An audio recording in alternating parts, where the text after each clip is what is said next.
Hello বন্ধুরা, তোমরা কেমন আছো? আশা করি সবাই ভালো আছো। তোমরা দেখছো বৈশাখী সিম্পল ব্লগ। আমার চ্যানেলে সবাইকে অনেক অনেক স্বাগত জানাই। আজকে জুলাইয়ের 29 তারিখ সোমবার পড়েছে, আমার মেয়ের জন্মদিন, মানে মৌয়ের জন্মদিন। তো রান্নাবান্না শুরু করব দুপুরবেলা আর কি। আজকে যেহেতু শ্রাবণ মাসে সোমবার পড়েছে ওর জন্মদিনটা, ওই জন্যই আজকে আর মাংসর দিকে গেলাম না, মাংস রান্না করব না। তো মাছ দিয়েই করব আর কি। মানে বার্থডেটা সারবো, মাছ ভাজা ভুজি আর মিষ্টি পায়েস এগুলো তো থাকবে, কেক তো থাকবেই। তো যাই হোক, চলো আগে রান্নাগুলো তোমাদের মাঝে শেয়ার করে নিই, তারপরে তো থালা সাজানো হবে। তো কি কি রান্না করি আগে, মানে 4-5 রকমের ভাজা দেব, আর হচ্ছে মাছের ঝোল হবে, এইগুলোই আর কি। সঙ্গে থেকো, দেখতে থাকো, আশা করি অবশ্যই ভালো লাগবে, কেমন? আর তোমরা তো ব্লগে অবশ্যই দেখতেই পাবে বার্থডে ব্লগটা কিভাবে সেলিব্রেশন করা হয়েছে, ঠিক আছে? তো চলো দেখতে থাকো, আর ভিডিও ভালো লাগলে অবশ্যই লাইক কমেন্ট শেয়ার সাবস্ক্রাইব করে পাশে থেকো। চলো শুরু করি রান্না বান্না, কেমন? দেখো বন্ধুরা, আগেই ভাজাভুজি দিয়েই রান্নাটা শুরু করলাম।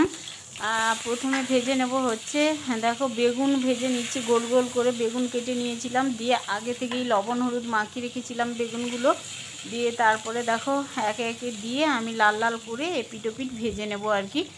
আর বেগুনটা ভাজা হতে থাক, ততক্ষণে আমি মাছ রান্না করব মুগ ডাল দিয়ে আর কি। মাছের মাথা দিয়ে মুগ ডাল রান্না করব আর কি। আমার মৌ খেতে ভালোবাসে মুগ ডাল দিয়ে, মাছের মাথা দিয়েই তো রান্না করব। সে যা যা খেতে ভালোবাসে ওইগুলোই রান্না করব আজকে, শুধু মাংসটা বাদে আর কি। আর হ্যাঁ, এই যে দেখো মুগ ডাল নিয়ে নিয়েছি, এটা 2-3 বার করে ধুয়ে নেব, ধুয়ে প্রেসারে সিটি মেরে তারপরে মাছের মাথা দিয়ে আমি রান্না করব আর কি মুগ ডালটা। তো চলো মুগ ডালটা ধোয়া হয়ে যাক, ওদিকে ভাজা তো বসিয়েছি, একে একে রান্নাগুলো করব, দেখতে থাকো অবশ্যই।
করবো।